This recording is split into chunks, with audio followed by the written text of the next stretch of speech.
Daniel stood quietly near the back of the room. He was a 38-year-old black man wearing a simple dark suit that had clearly seen better days. His shoes were polished but old.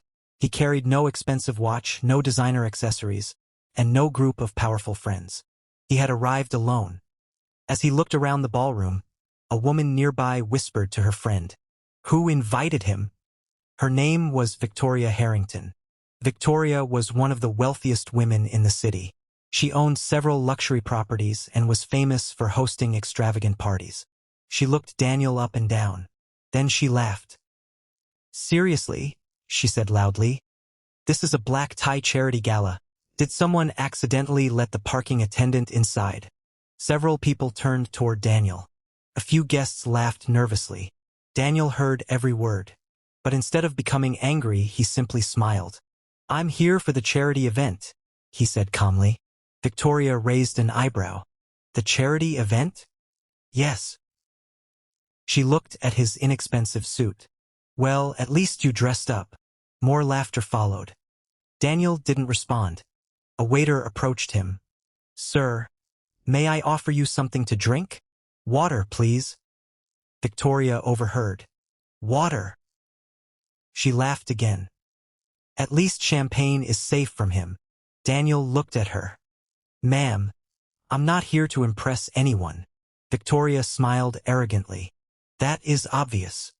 Daniel simply nodded. Then he walked toward the balcony. Outside, the city lights stretched across the horizon.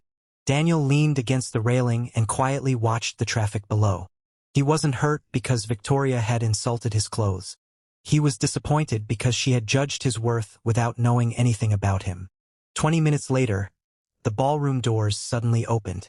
The conversation stopped. A group of military officers entered. At the center was General Marcus Reed, a highly decorated 4-star general known throughout the country for his leadership and service. Everyone immediately stood.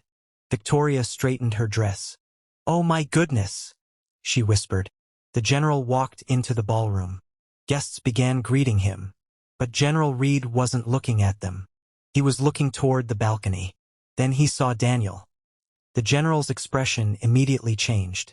He walked directly across the ballroom. People stepped aside. Daniel heard footsteps behind him. He turned. General Reed stopped a few feet away. Then something happened that left the entire room speechless. The 4-star general stood perfectly straight and saluted Daniel. Daniel immediately returned the salute. "Good to see you, General." General Reed smiled. "Good to see you too, Commander Brooks." A stunned silence filled the ballroom. Victoria's smile disappeared. "Commander," she whispered. General Reed shook Daniel's hand. "I've been looking everywhere for you." Daniel smiled. "I thought you were still at the hospital." "I was. But when I heard you were coming tonight, I had to stop by." Victoria stepped forward. "Excuse me, General." Reed looked at her. "Yes." She nervously smiled. "Do you know him?" The general's expression became serious. "Know him?" He glanced at Daniel. "This man saved hundreds of soldiers during the Kandahar evacuation." The room became completely silent. General Reed continued. 3 years ago, when our convoy was trapped, Commander Brooks coordinated the evacuation under conditions that most people would have considered impossible." Daniel shook his head. "I was just doing my job." "Your job?" Reed replied. "You stayed behind after everyone else had been evacuated." Daniel looked down. "I couldn't leave them." General Reed turned toward the crowd. "That's the kind of person standing in front of you. The man she had called broke. The man she had mocked for drinking water. The man she had assumed didn't belong. He wasn't poor.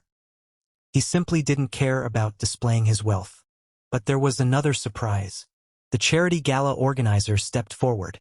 "Ladies and gentlemen, there is something else you should know." Daniel looked at him. The organizer smiled. "This year's largest anonymous donation came from a man who specifically asked us not to reveal his name." He paused.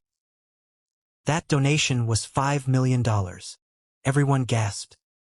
Victoria stared at Daniel. "No." The organizer nodded toward him. "Commander Brooks." The room erupted in whispers. Daniel looked uncomfortable.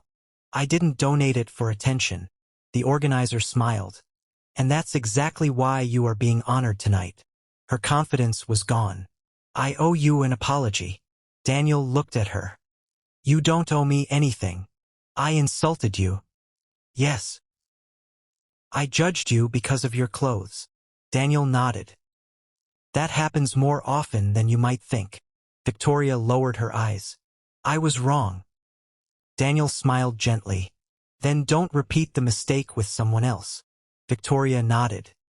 General Reed placed a hand on Daniel's shoulder. You know what I admire most about him? Everyone listened. It's not his military record. It's not his money. It's not the medals he earned. He looked at Daniel. He treats the janitor with the same respect he gives a general. Daniel smiled. General Reed turned to the crowd. That's real wealth. The ballroom erupted in applause. Daniel stood quietly as hundreds of people applauded him. His eyes were fixed on a young waiter standing near the wall. The waiter had been watching everything. Daniel walked over and shook his hand. What's your name? Ethan, sir. Nice to meet you, Ethan. Ethan smiled nervously. Daniel handed him his untouched glass of water. Take a break when you can. You deserve it. Ethan smiled. Thank you. Victoria watched from across the room. For the first time that evening, she understood the lesson. The richest person in the room wasn't the one wearing the most expensive clothes. It was the person who had nothing to prove. And as General Reed and Daniel walked away together, the entire ballroom finally understood something they should have known from the beginning. Never judge someone's value by what they wear. Because sometimes the quietest person in the room is the one everyone should have been standing up for.